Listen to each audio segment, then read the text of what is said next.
So guys, સૌપ્રથમ તો બધાને હેપી હોલી, હેપી ધૂળેટી. ને આજે અમે આવી ગયા છીએ ઇસ્કોન મંદિર ને આજે છે હોળી ધૂળેટી.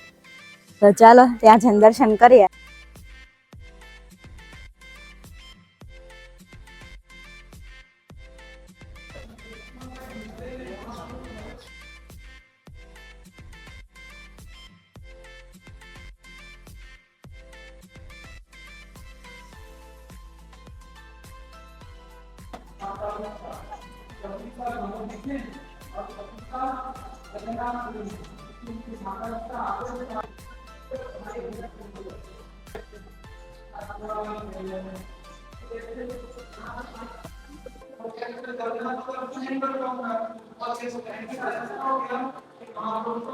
જ્યારે જગન્નાથ ભગવાનની રથયાત્રા નીકળે છે ત્યારે તમે પાછળ જોઈ શકો છો, આ રથનો ઉપયોગ થાય છે.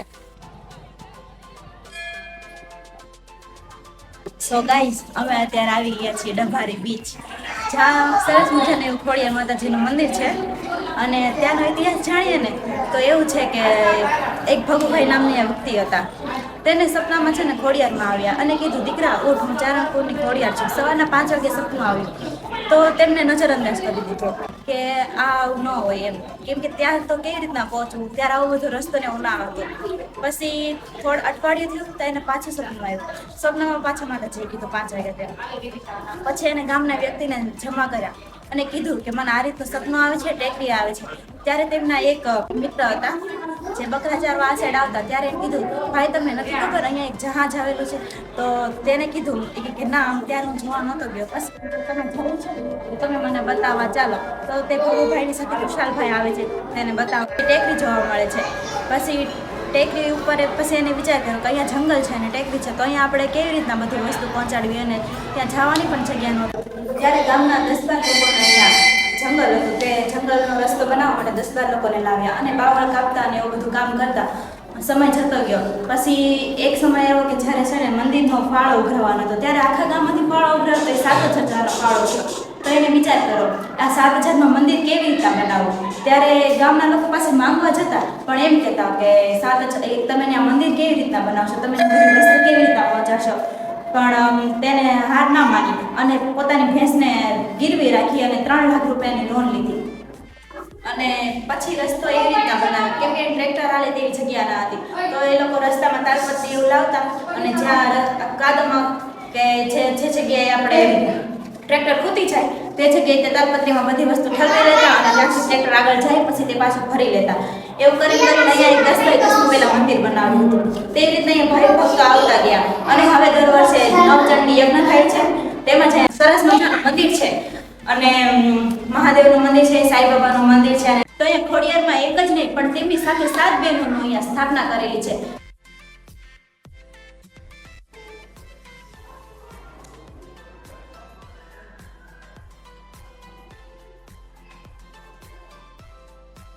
ચાલો ગાઈસ, હવે આપણે બાજુમાં છે સાંઈબાબાનું મંદિર છે, ત્યાં દર્શન કરવા જઈએ.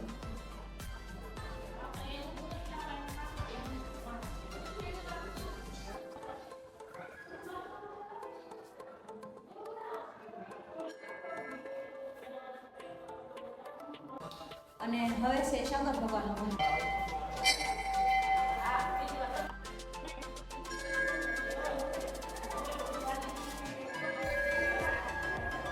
તો ગાઈસ, અત્યારે અમે આવી ગયા છીએ ડભારી બીચ, કે સામેની સાઈડ છે ખોડિયાર માતાનું મંદિર. અને અત્યારે હોળીના દિવસે અમે અત્યારે આજે આવેલા છે. તો અત્યારે બધા અહીંયા હોળી પણ રમી રહ્યા છે. તો હું તમારા કાકાની સાથે ને બધા આવેલા છે ફેમિલી સાથે. મારા મમ્મી બધા પેલા નાવા વી ગયા છે, કે અમને બોલાવે છે કે અહીંયા આવી જાઓ નાવા માટે. હા, એ પણ બધાથી અંદર ગયા છે. આ જો અત્યારે ગુલાલ લઈને નીકળે છે બગાડવા માટે. થોડીક વાર ખમી જા, પછી અમે બધા ગુલાલથી રમવાના છીએ. અહીંયા મારા કાકા ધૂળેટી શરૂ કરે છે.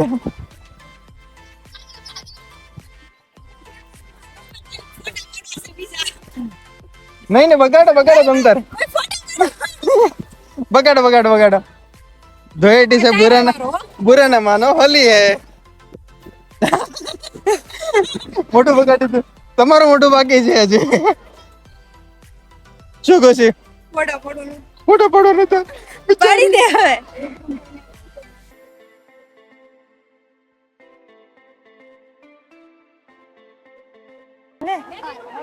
હેપી હોલી.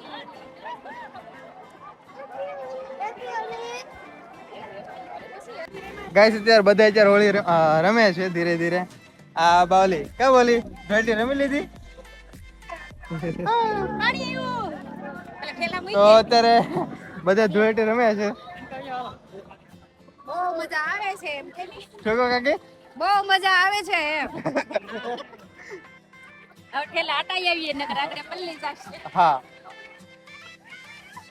તો ખાસ કરીને જ્યારે અહીંયા આવ્યો ને તો ત્યારે આ જે પબ્લિક હતી ને પબ્લિક હા ઓછી હતી અને એમ નહીં વધતો ને તો પણ કહી શકાય. અને પ્લસ બીજી એ વસ્તુ એ છે કે અહીંયા આવીને આ જો કે આજે ધૂળેટી છે તો પછી બધા અહીંયા આવીને ધૂળેટીમાં રમે છે જે રીતે અમે રેમા છે એ રીતે. સામેની સાઈડ પબ્લિક જોઈ કહો છો કે ધૂળેટી રમી રહ્યા છે. અને પ્લસ બીજી વસ્તુ છે એ છે કે અહીંયા લોકો અત્યારે નાઈ પણ રહ્યા છે. એટલે કે આ રીતના રંગોને એવું થઈ ગયું છે. તો આ છે જો તમે ડુમ્મસ થી નજીક હોય ને તો અહીંયા મુલાકાત જરૂર લેજો. કારણ કે અહીંયા જે પાણી છે ને જે ડુમ્મસના પાણી કરતા તો વધારે સારું છે અને ડુમ્મસના પાણી કરતા સારું પણ છે. અને હા એ બીજી એ વસ્તુ એ છે કે અહીંયા જે કીચડ છે ને ડુમ્મસની અંદર એ કીચડ જોવા નથી મળતો. તો સ્પેશિયલ અહીંયા વિઝિટ કરજો અને અહીંનું જે લોકેશન છે ને અમે કેપ્શનની અંદર એડ કરી દઈશું. અમે જઈ રહ્યા છીએ નાસ્તો કરવા માટે. જોકે જે સામેની સાઈડે તે ધોળેટી રમી રહ્યા છે. અહીંયા બધા લોકો ધોળેટી રમે છે. ડભોરી બીચ સુરત થી અંદાજે 30 થી 40 કિલોમીટર આખું થાય છે. એ એરિયા વાઇઝ રહે છે પણ અહીંયા ખાસ કરીને અહીંની મુલાકાત લેજો. અહીંની જો તમારે બાઇકની રાઈડની મુસાફરી કરવી હોય તો એ મુસાફરી કરવા માટે પણ છે. અને પ્લસ સામેની સાઈડ ઘોડસવારી. તો દરિયાની અંદર 2 કલાક નાહ્યા પછી બધાને ભૂખ લાગી છે તો હવે અહીંયા બધા નાસ્તો કરવા આવે છે. અહીંયા ભેળનો પ્રોગ્રામ ચાલી રહ્યો છે. અહીંયા મકાઈ સામેની સાઈડ ખમણ અલગ અલગ વસ્તુ ચાલી રહી છે. તો બસ બના રહેજો વ્લોગની અંદર.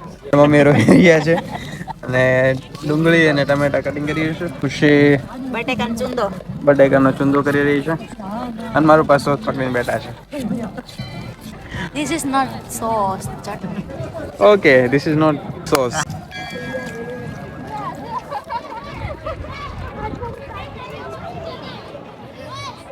So guys, હવે દરિયામાં નાહી નાખ્યા છીએ બધા ને હવે જાય છે ઘરે. તો આ જો આગળમાં મમ્મીની જાય છે. આ બીજી વાર મોબાઈલ જેડો હતો. આ પર્સ હતું.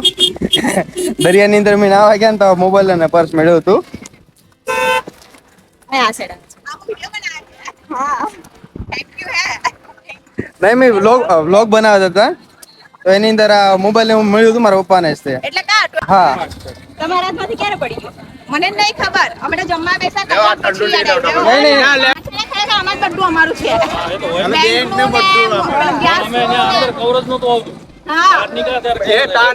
ત્યાં નહીં હતો એટલે પછી મેં લોકો જો અંદર છે એટલે લોકોને બી ફોન કરે કે આવે તો તમે લેતા આવો. નહીં અમે લાવતા હતા તમને ફોન કર્યો એટલે તમે આવી ગયા એમ. સારું ચાલો થેન્ક યુ. Thank you. કાંઈ ધ્યાન રાખજો. સારું ચાલો મહિલા.